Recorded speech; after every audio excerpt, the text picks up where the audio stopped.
আউয়াল বিদআতে মামদুহা, থানি বিদআতে মাজমুমা।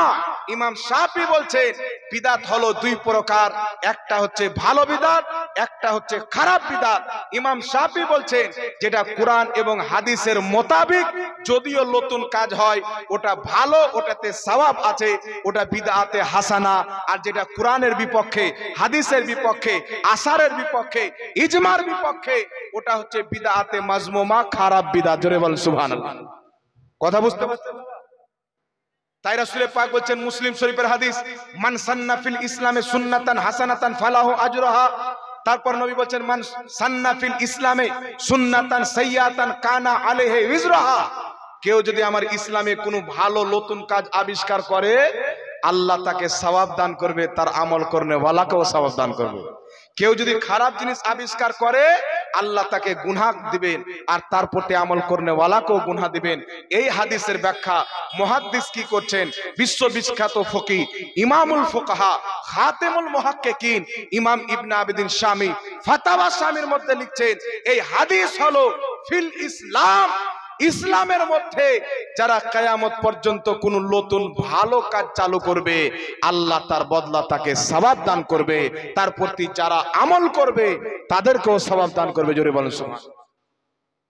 যেমন এরকম জালসা দেখছেন বাবা, এই যে মাদ্রাসা দেখছেন, এই মাদ্রাসা নবীর জামানায় ছিল না, সাহাবার জামানায় ছিল না। মাদ্রাসাটা ভালো না খারাপ? কাজটা নতুন কিন্তু ভালো না খারাপ? ভালো না? মাদ্রাসা তৈরি করলে নেকি না গুনাহ? কোন হাদিস আছে মাদ্রাসা তৈরি করে নেকি পাওয়া যাবে? দেখান, কেউ দেখাতে পারবে না। কারণ কি জন্য নেকি? এই মাদ্রাসা কোনো খারাপ কাজের জন্য নয়, কোরআন হাদিস বুঝার জন্য তৈরি করা হয়েছে। কথা বুঝতে পারছেন? এই জন্য যারা বলে বিদাতের কোনো প্রকার নাই, এ বেটা নিজেই বিদাতি।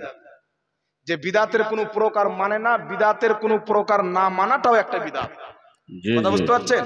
এর রেফারেন্স অনেক আছেন। ইমাম ইবনে হাজার আসকালানী ফাতহুল বারীর মধ্যে, ইমাম নববী শারহে মুসলিমের মধ্যে, ইমাম মুল্লা আলী কারি মিরকাতের মধ্যে, অসংখ্য কিতাবের মধ্যে লেখা আছে বিদাত ভালো হয়, বিদাত খারাপও হয়। আবার কোন কোন বিদাত হয় যেটা হলো বিদাতে ওয়াজিবা। এমনও বিদাত আছে যেটা মুসলমানদের জন্য করা ওয়াজিব। জোরে বলেন সুবহানাল্লাহ। ইলমে নহ ইলমে সারফ আমরা পড়ি কিনা হযরত? ইলমে নহ ইলমে সারফ কোরআন হাদিসের বিনা জের জাবারওয়ালা নাড়া আরবি পড়ার জন্য ইলমে নহ ইলমে সারফ পড়া এটা একটি বিদআত, তবে এটা হচ্ছে বিদআতে ওয়াজিবা, ওয়াজিব বিদআত। বুঝতে পেরেছেন? যাক বিস্তারিত ইনশাআল্লাহ অন্যদিন। হুজুর চলে এসেছেন, আপনারা দেখছেন সচ্চা পীর, পীরে কামিল। এই যে কামিল শব্দটা যে পীরের সাথে শোভা পায়, হুজুর হচ্ছেন একজন। জোরে বলেন সুবহানাল্লাহ। বারেলী শরীফের ফয়েজ এখান থেকে পাবেন, আজমির শরীফের ফয়েজ এখান থেকে পাবেন, উড়াহার শরীফের ফয়েজ এখান থেকে পাবেন, মারহেরা শরীফের ফয়েজ এখান থেকে পাবেন, কালপি শরীফের ফয়েজ এখান থেকে পাবেন, বিলগ্রাম শরীফের ফয়েজ এখান থেকে পাবেন। জোরে বলেন সুবহানাল্লাহ।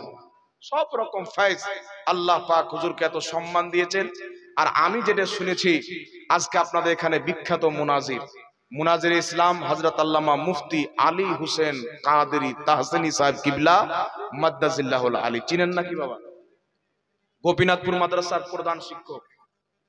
আমি যাকে অন্তর থেকে জানের মতন ভালোবাসি, আলহামদুলিল্লাহ, জানের মতো। আমাদের প্রতি এত তিনার মহব্বত আর তিনার শাফকাত, তিনার দোয়া আমাদের জন্য, ছোটদের জন্য।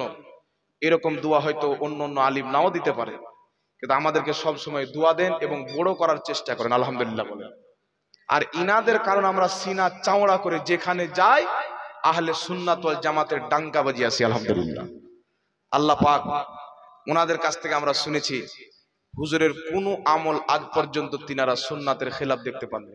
জি বিলকুল হক হ্যাঁ। একটা কথা বলে দিই, মাত্র একটা কথা বলে বক্তব্য শেষ করে দিচ্ছি। বলবো না, ছেড়ে দেবো? জাস্ট একটা কথা বলে দিচ্ছি। বলিয়ে।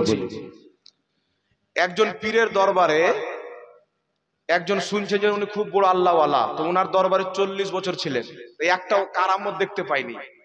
তো বলছে 40 বছর থাকলাম, কোনো কারামত দেখতে পেলাম, ভাই এ পীর মনে হয় ভালো নাই, পালাচ্ছে। তো পীর সাহেব বলছেন বেটা কি হলো, 40 বছর থাকলে আজকে পালাচ্ছ? তো বলছে হুজুর 40 বছর থাকলাম, আপনার কোনো কারামতি দেখতে পেলাম না। তো পীর সাহেব বলছে আচ্ছা বলো তো 40 বছরে কি আমার কোনো এক ওয়াক্তের নামাজ কাজা দেখতে পেয়েছো?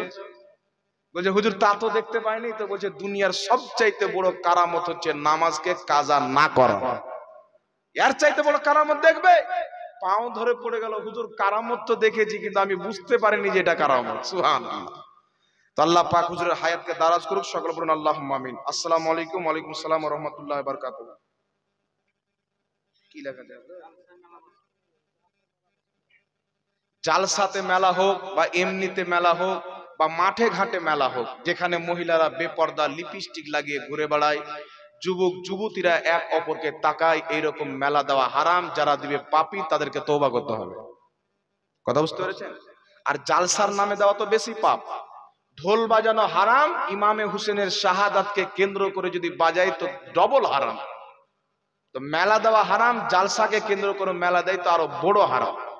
কমিটিও পাপে ডুববে, গ্রামের লোকও পাপে ডুববে। এই জন্য এই মেলা আগামীতে বাইকট করবে। কথা বলছেন? কিছু কিছু কমিটি আবার আছেন 200-500 করে তুলে, আর ওই যে 100টা মেলা বসলো তো 500 করে 50,000 টাকা হয়ে গেল। টাকা আসছে 50,000 টাকা। তো হারাম টাকা ইনকাম করে মাদ্রাসা চালান কে বলেছে?